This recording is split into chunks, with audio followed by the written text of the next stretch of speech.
masterpiece theater pieces and things. And so I'm going to read this poem, which is To D in Invisible Ink, and D is not David. True. To D in Invisible Ink. I will send you my poems via J. He'll deliver them wrapped in brown paper. On the third day of the 5th month, following our last encounter, we'll put Plan B into operation, but only if the lake is calm and you can see the green boat drifting inland. Wear the face of your sister who died and Virginia Woolf's ivory pendant. I'll be wearing my limp and smoking a brown cigarillo in a holder.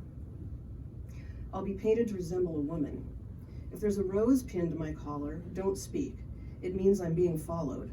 We'll switch to Plan C, unless it rains, and then I'll be under the 5th Street freeway. I feel they're closing in. The gloxinia is wired for sound, and a camera gleams in the laurel hedge aimed at my bedroom window.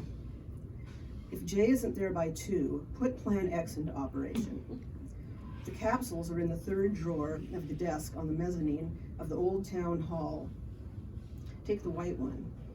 Pink is my best color. Destroy our maps, books, clothing, all our written words. There must be nothing left to decipher, only our clenched bodies, our knotted faces, our hands made hieroglyphic by plots and colored pencils. I'll not contact you again, dear sister, letter writer, favorite conspirator. Memorize these lines. Burn this. I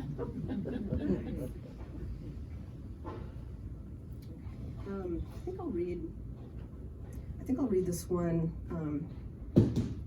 Sorry, I'm not used to reading, so I'm like, we're super nervous. This is called In the Intense Latitudes, and I really like it because it includes the story that I grew up with about the time that my mother flipped her old Dodge car, which is called Ramsbottom, with my father in it. It also has another little story in it too. In the Intense Latitudes. It is like remembering an old movie, amazed at how removed we were, sealed in the shell of our love, like double yolks, shut away from the passing scene, lives of our friends, mere divertissement.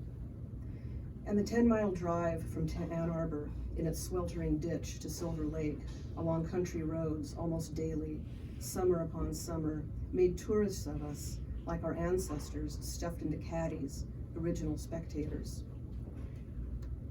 So that when the commotion down at the dock aroused us, we sat up and gazed from our spot on the rise, our sun and water dazzled, and sleepily watched them haul somebody from the lake and turn him over. Minutes afterward, from the nearest town, was it Monroe? An aid car clanged onto the secluded Eden of our beach, followed by an ambulance.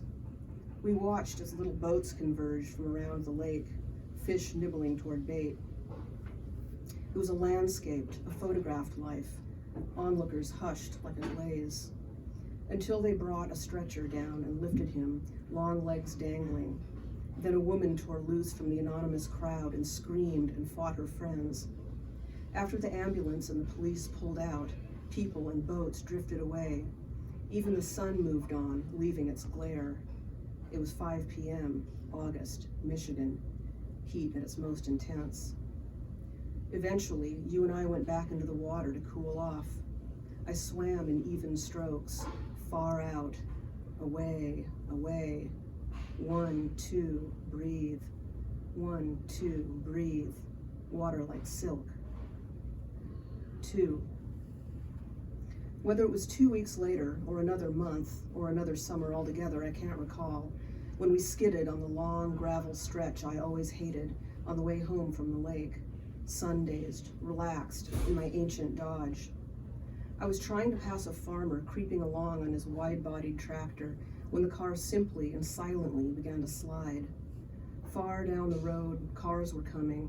One by one, they moved to the sides of the road, mesmerized by our zigzag weave. The easy stop at the ditch we made in slow motion. First, the car toppled onto its side, then, deliberately, all the way over. We hung upside down in our cage, trapped birds. My glasses lay unbroken on the bank. When we crawled out, I faced a skewed world. I don't know how it was for you. I skipped work the next day, though as I remember, we went to a play that same night, the reaction delayed. Delayed, perhaps for years, the connection of those events in my mind. And now you're not here to test my memory on so many years, so many portents later. I think that this was the first time I gave death, our deaths, a thought.